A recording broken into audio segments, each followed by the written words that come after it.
अस्सलाम वालेकुम, मैं हूं मंसूर अहमद कुरैशी और आप देख रहे हैं मेरा नया व्लॉग। तो जनाब, इस टाइम पीटीआई ज़वाल पजीर होने के मराहिल से गुजर रही है और इमरान खान साहब के करीबी साथी और उनके सपोर्टर्स पर हाथ डाला जा रहा है और उन तमाम बड़ी शख्सियात पर भी हाथ डाला जा रहा है। उन बड़ी शख्सियात के भाई, बेटे, बेटी, नवासी, पोते, पोती और उनकी वाइफ तक को नहीं छोड़ा जा रहा, जो 9 मई के घिनौने वाक़यात में मुलविस हैं। और अगर आप आर्मी के वाक़यात को उठाकर देखें कि जब जब आर्मी के इमलाक और तनसीबात पर किसी ने भी हमला किया तो फिर आर्मी ने उनको कभी माफ़ नहीं किया और ये उनका रिकॉर्ड रहा है और उन्हें माफ़ करना भी नहीं चाहिए, क्योंकि आर्मी जो है वो इस टाइम मुल्क का एक अहम सतून है। और अगर आर्मी के ऊपर कोई मैली आंख से भी देखेगा, उनकी इमलाक को नुकसान पहुंचाएगा, तो आर्मी उसको ज़रूर कानून के कटहरे में खड़ा करेगी। और इमरान खान साहब ने जो 9 मई को किया है, और अब तो तहकीकात से पता चल रहा है कि इमरान खान साहब ही 9 मई के वाक़यात के मास्टरमाइंड हैं, कि जिस तरह उन्होंने अपने रहनुमाओं को व्हाट्सएप के ज़रिए उकसाया और 1 मई को जो अपने कारकुनान को रिहर्सल करवाई कि वो आर्मी की इमलाक और तनसीबात पर हमले करें।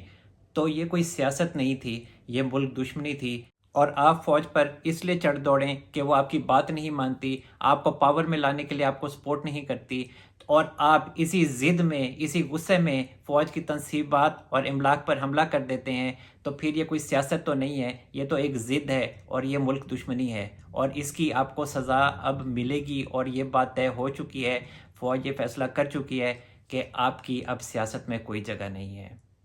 अब इमरान खान साहब के रहनुमा और जो सपोर्टर्स हैं वो इस टाइम कैद में हैं और जेलें जो हैं वो तकरीबन मुल्क की भर चुकी हैं। और ये सूरत हाल इसलिए पैदा हुई है क्योंकि इमरान खान साहब को 2014 से अदालतों ने बहुत ज़्यादा सपोर्ट किया है और उनको कानून के दायरे में कभी आने नहीं दिया। और सपोर्टर्स इस वजह से जेलों में कैद हैं क्योंकि इमरान खान साहब ने उनका दिमाग ख़राब किया है और अदालतों ने इमरान खान साहब का दिमाग ख़राब किया है, जिसकी वजह से ये नौबत यहाँ तक पहुँची है कि इमरान खान क्या, उनकी पार्टी, पूरे जो उनके कारकुनान हैं, वो कोई भी उनमें से कानून के दायरे में नहीं था। और यही वजह थी कि मुल्क में इस पार्टी ने खाना जंगी की सी सूरत हाल पैदा कर दी, क्योंकि ये समझते थे कि इनके ऊपर कोई कानून लागू होता ही नहीं है। और इसका कसूर सुप्रीम कोर्ट का है, लाहौर हाई कोर्ट का है, इस्लामाबाद हाई कोर्ट का है। और मुल्क की इन 3 बड़ी अदालतों ने इमरान खान साहब को यहाँ तक पहुँचाया है। अगर इमरान खान साहब को ये अदालतें कानून के दायरे में लाती तो इमरान खान साहब को आज ये सूरत हाल देखने को ना मिलती। इमरान खान साहब हों, उनके रहनुमा हों या उनके सपोर्टर्स हों, उनके गिर्द तो घेरा तंग हो ही रहा है। अब महसूस होता है कि इमरान खान साहब के जो सहूलतकार थे, उनके गिर्द भी घेरा तंग होता हुआ दिखाई दे रहा है। फैसल वाडा साहब ने एक नहायत अहम प्रेस कॉन्फ्रेंस की है जिसमें उन्होंने इल्ज़ाम लगाया है कि 190 मिलियन पाउंड करप्शन केस के मास्टरमाइंड जो हैं वो फैज़ हमीद साहब हैं। और 190 मिलियन पाउंड करप्शन केस कोई रॉकेट साइंस नहीं है कि उसे साबित ना किया जा सके। और फैसल वाडा साहब का ये भी कहना था कि मैंने नैब को उन तमाम सवालात का तफसीलन जवाब दिया है जो उन्होंने मुझसे पूछे थे, और मैंने जो जवाब दिए हैं उन पर मैंने दस्तखत भी कर दिए हैं, और अब मुझे मज़ीद नैब को कोई दस्तावेज़ देने की ज़रूरत नहीं है। फैसल वाडा साहब का मज़ीद कहना था कि फ़िलहाल वो इमरान खान साहब और फैज़ हमीद साहब की पाकिस्तान में जो उन्होंने करप्शन की है उसका कच्चा चिट्ठा सामने लेकर आएंगे। अभी वो इनके मज़ीद जो जुराइम हैं उनको सामने नहीं ला रहे, क्योंकि उनको पाकिस्तान अजीज़ है और पाकिस्तान की इज़्ज़त अजीज़ है। फैसल वाडा साहब का मज़ीद कहना था कि अभी उन्होंने चकवाल और बहावलपुर से सफ़र शुरू किया है और वो इस करप्शन का सफ़र कोयटा तक लेकर जाएंगे और वो चुप नहीं रहेंगे, पीछे नहीं हटेंगे। उनका मज़ीद कहना था कि 190 मिलियन पाउंड करप्शन केस का जो सिलसिला है वो वज़ीर आज़म इमरान खान साहब की काबीना से शुरू होता है। जब इमरान खान साहब वज़ीर आज़म थे और फैसल वाडा साहब उस काबीना में शामिल थे, तो एक दिन काबीना में एक इन्वेलप को हवा में लहराया गया और उसके बाद उसकी अप्रूवल दे दी गई, जबकि वो मामला जो था वो एजेंडा में शामिल नहीं था। उस वक्त भी फैसल वाडा साहब के मुताबिक उन्होंने इस बात का इजहार किया था कि ये जो मामला है ये नैब में आएगा और इमरान खान साहब आपके लिए मुश्किलात पैदा होंगी। लेकिन میری نہیں مانی گئی، اور میں نے اس وقت بھی کابینہ میں یہ کہا تھا کہ جب آپ نے فیصلہ ہی خود کرنا تھا تو پھر اس معاملے کو ہمارے سامنے کیوں لے کر آئے۔ ان کا مزید کہنا تھا، جو کہ آج کل وہ بار بار یہ بات کر رہے ہیں، کہ صدر عارف الوی صاحب نے جو کچھ عمران خان صاحب کے ساتھ کیا ہے وہ کوئی دشمن بھی نہ کرے، اور صدر عارف الوی صاحب نے فوج اور عمران خان صاحب کے مابین مس انڈرسٹینڈنگ کریٹ کی ہے، جس کی وجہ سے یہ معاملہ خراب ہوا ہے۔ غالباً یہی فیصل واڈا صاحب کہنا چاہتے ہیں۔ فیصل واڈا صاحب کچھ بھی کہیں، لیکن مسئلہ یہ ہے کہ عمران خان صاحب کوئی بچے تو نہیں ہے نا۔ عمران خان صاحب تو اپنے آپ کو شیر شاہ سوری اور نواب سراج الدولہ اور بیربل سمجھتے ہیں، تو عمران خان صاحب کو تو خود سمجھ ہونی چاہیے، اور ان کے جو سپورٹرز ہیں وہ تو کہتے ہیں عمران خان صاحب سے زیادہ سمجھدار بندہ کوئی ہو ہی نہیں سکتا۔ اتنا سمجھدار کہ ان کو اتنی بھی سمجھ نہیں ہے کہ سیاست کس طرح سے کرنی ہے، اور جو ملک کے اہم ستون ہے، ہماری جو پاک فوج ہے، اس کی تنصیبات اور املاک پر ہی چڑھ دوڑیں کہ آپ کی بات نہیں سنی جا رہی، آپ کو پاور میں نہیں لایا جا رہا، صرف اس بنا پر آپ آرمی کی تنصیبات اور املاک پر حملہ کر دیں۔ واہ، کیا سمجھداری ہے عمران خان صاحب کی۔ عمران خان صاحب کو ان کے جو اہم رہنما ہیں وہ ایک ایک کر کے چھوڑ رہے ہیں، اور سلسلہ جاری ہے۔ اور فواد چودھری صاحب بھی عمران خان صاحب کو خیر آباد کہہ گئے ہیں، اور فواد چودھری صاحب کے تو کیا کہنے ہیں۔ فواد چودھری صاحب نے 15 سال میں چوتھی بار کسی سیاسی پارٹی کو چھوڑا ہے۔ فی الحال انہوں نے ٹویٹ کے ذریعے اناؤنس کیا ہے کہ وہ پی ٹی آئی کو چھوڑ رہے ہیں، عمران خان صاحب کو چھوڑ رہے ہیں، اور فی الحال وہ سیاست سے بھی کچھ عرصے کے لیے بریک لے رہے ہیں۔ بریک ہی لینی تھی انہوں نے، کوئی سیاسی پارٹی بھی چودھری صاحب کو لینے کے لیے تیار نہیں ہے، اور جتنے بھی لوگ جنہوں نے سیاست سے مکمل طور پر کنارہ کشی کی ہے، یا جو فی الحال جیل میں ہیں، جیسے شاہ محمود قریشی صاحب ہیں، تو ان کا مسئلہ یہ ہے کہ کوئی اور بڑی پارٹی جیسے پیپلز پارٹی ہے یا نون لیگ ہے، وہ ان کو لینے کے لیے تیار نہیں ہے۔ اسی وجہ سے یہ لوگ یا تو سیاست سے کنارہ کشی کر رہے ہیں یا جیلوں سے باہر نہیں آ رہے۔ فواد چودھری صاحب کا بھی یہی مسئلہ تھا کہ انہوں نے بریک لی، کیونکہ انہیں کوئی پارٹی لے گی نہیں، اور شاہ محمود قریشی صاحب کی بھی کسی سے ڈیل نہیں بنی، اس لیے وہ بھی اس ٹائم جیل میں ڈھکے ہوئے ہیں۔ جبکہ اسد عمر صاحب کے حوالے سے بھی کہا جا رہا تھا کہ وہ پی ٹی آئی کو خیر آباد کہہ دیں گے، لیکن انہوں نے حیران کن طور پر پارٹی کو نہیں چھوڑا۔ انہوں نے پریس کانفرنس کی اور انہوں نے پی ٹی آئی کے تمام عہدوں سے مستعفی ہونے کا اعلان کیا، لیکن انہوں نے یہ اعلان کیا کہ وہ پارٹی نہیں چھوڑ رہے۔ اب اس کی دو وجوہات ہو سکتی ہیں، کہ یا تو ان کے کان میں یہ کہا گیا ہے یا ان کو بھنک پڑ گئی ہے کہ عمران خان صاحب اب آئندہ پی ٹی آئی کے چیئرمین نہیں ہوں گے اور وہ سیاست سے مائنس ہو جائیں گے، تو ہو سکتا ہے کہیں اسد عمر صاحب پی ٹی آئی کی کوئی صدارت لے لیں یا چیئرمین بن جائیں، یا پھر یہ بھی ہو سکتا ہے کہ اسد عمر صاحب کی طرف سے یا کہیں اور سے یہ خاموش پیغام دیا گیا ہو کہ اسد عمر صاحب ہوں یا کوئی اور سیاستدان ہو جو پی ٹی آئی سے تعلق رکھتا ہو، وہ ضمیر کی آواز پر اپنے عہدوں سے مستعفی ہو رہا ہو۔ مطلب یہ ہے کہ اس پر کوئی دباؤ نہیں ہے، اور وہ بغیر کسی دباؤ کے پارٹی کو چھوڑ رہا ہے اور پارٹی کے عہدوں سے مستعفی ہو رہا ہے۔ اب جو فضا بن رہی ہے نا، وہ فضا کچھ اس طرح سے بن رہی ہے کہ مجھے لگ رہا ہے کہ عمران خان صاحب کو سیاست سے مائنس تو کیا ہی جائے گا، میرا خیال ہے کہ پی ٹی آئی کو بین کر دیا جائے گا، کل عدم قرار دے دیا جائے گا۔ اس حوالے سے خواجہ آصف نے بھی اس طرح کی کچھ بات کی ہے اور اشارہ دیا ہے انہوں نے۔ میں نے کل بھی اپنے ویلاگ میں یہ بات کی تھی کہ ہو سکتا ہے کہ پی ٹی آئی کو کل عدم قرار دے دیا جائے، لیکن کچھ لوگ یہ کہہ رہے تھے کہ پی ٹی آئی کو کل عدم قرار نہیں دیا جائے گا، لیکن اشارے کل بھی مجھے اس طرح کے لگ رہے تھے کہ پی ٹی آئی کو کل عدم قرار دیا جا سکتا ہے، یا اگر کل عدم قرار نہیں دیتے تو یہ پارٹی کا نام ہی تبدیل کر دیں گے۔ لیکن یہ جو پورا سیٹ اپ ہے نا پی ٹی آئی کا، اس سارے سیٹ اپ کو انہوں نے ختم کرنا ہے۔ لیکن آج کی صورتحال کچھ واضح ہوتی جا رہی ہے، اور کہا جا رہا ہے کہ عمران خان صاحب 9 مئی کے واقعات کے ماسٹر مائنڈ ہیں، اور آرمی کے پاس فل ایویڈنس ہے عمران خان صاحب کے خلاف کہ کس طرح عمران خان صاحب نے اپنے لوگوں کو استعمال کیا ہے اور آرمی کی املاک اور تنصیبات کو نقصان پہنچایا ہے۔ تمام ریکارڈ ان کے پاس موجود ہے، اور وہ بہت مضبوط کیس عمران خان صاحب کے خلاف تیار کر رہے ہیں، اور اسی کیس کو آگے لے کر، اسی کیس کو جواز بنا کر عمران خان صاحب اور ان کی پوری پارٹی پر پابندی لگ سکتی ہے۔ اور مجھے لگ رہا ہے کہ ایک جو ادارہ ہے نا،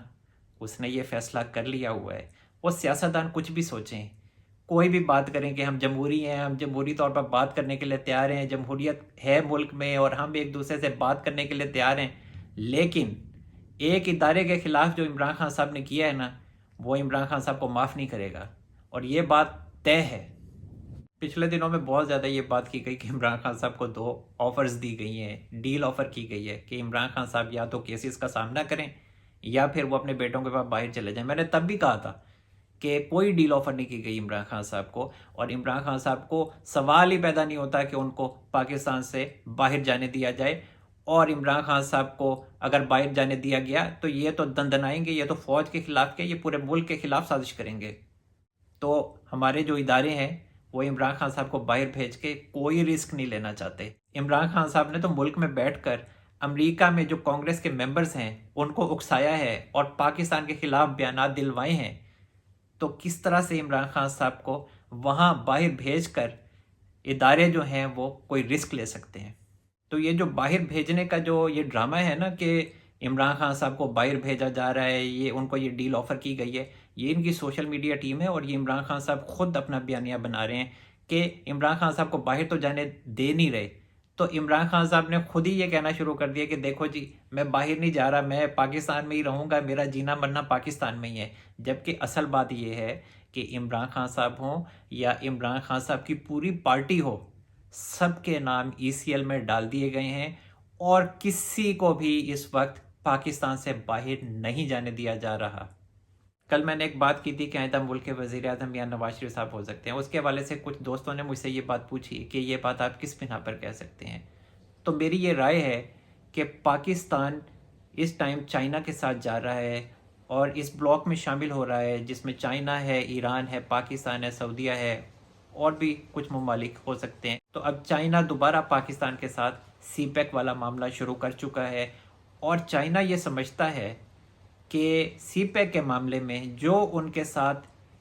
आसानी से चल सकता है और जिसके साथ वो कंफर्टेबल हैं वो मुस्लिम लीग नून है और वो मियाँ बरदरान है। तो इस वजह से मैंने ये बात की थी कि चाइना ये चाहेगा कि आइंदा जो पार्टी बरसरे इक़्तिदार आए और जो वज़ीर आज़म हो वो मुस्लिम लीग नून का हो और वो मियाँ बरदरान में से हो। और मियाँ नवाज शरीफ उनको बहुत सूट करते हैं, शहबाज शरीफ साहब भी सूट करते हैं, लेकिन मेरा ख्याल है कि मियाँ नवाज शरीफ साहब हो सकते हैं आइंदा मुल्क के वज़ीर आज़म। और भी बहुत सी वजूहात हैं, वो मैं यहाँ पे बताना नहीं चाहता अब यहाँ पे कि क्या वजूहात हैं जिसकी बिना पर मैंने ये बात की थी कि आइंदा मुल्क के वज़ीर आज़म मियाँ नवाज शरीफ साहब हो सकते हैं। जबकि जरदारी साहब हो सकता है कि वो मुल्क के सदर हों। खैर ये मेरी राय है, लेकिन मुझे ये लगता है कि आइंदा मुल्क का जो भी कोई वज़ीर आज़म होगा वो इन्हीं पार्टीज़ में से होगा, पीपल्स पार्टी से होगा या नून लीग से होगा, लेकिन वो सीनियर होगा काफ़ी, क्योंकि इन हालात को कोई सीनियर बंदा ही हैंडल कर सकता है, कोई यंग अभी नहीं चला सकता इन मामलात को। ताज़ा खबर ये है कि इंक्वायरी कमीशन जो है, जो जस्टिस काजी फ़ाइज़ ईसा साहब की सरबराही में काम कर रहा है और जो ऑडियो लीक्स के हवाले से इंक्वायरी कर रहा है और इस बात की भी इंक्वायरी कर रहा है कि जो पंजाब के MPA थे अली अफजल शाही साहब, कि वो किस तरह पंजाब की अदालतों पे असरअंदाज हुए और किस तरह उन्होंने इमरान खान साहब और PTI के हक़ में जजेस से फ़ैसले लिए।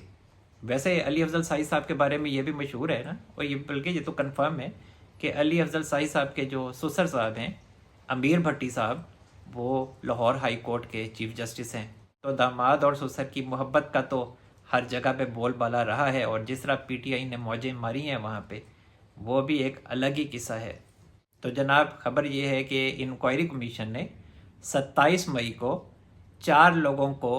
बुला लिया है कि वो अपने बयानात कलमबंद करवाएं। उनमें अब्दुल कयूम सिद्दीकी साहब हैं, आबिद ज़ुबैरी साहब हैं, नजम साकिब साहब हैं जो साकिब निसार साहब के फर्जंद अर्जमंद हैं और साकिब निसार साहब चीफ जस्टिस ऑफ पाकिस्तान रहे हैं। और चौथी जो शख्सियत है वो ख्वाजा तारिक रहीम साहब हैं जो बड़े इमरान खान साहब के सहूलतकार रहे हैं और बुलंदो बांग दावे करते रहे हैं, इमरान खान साहब की मोहब्बत में गिरफ्तार रहे हैं।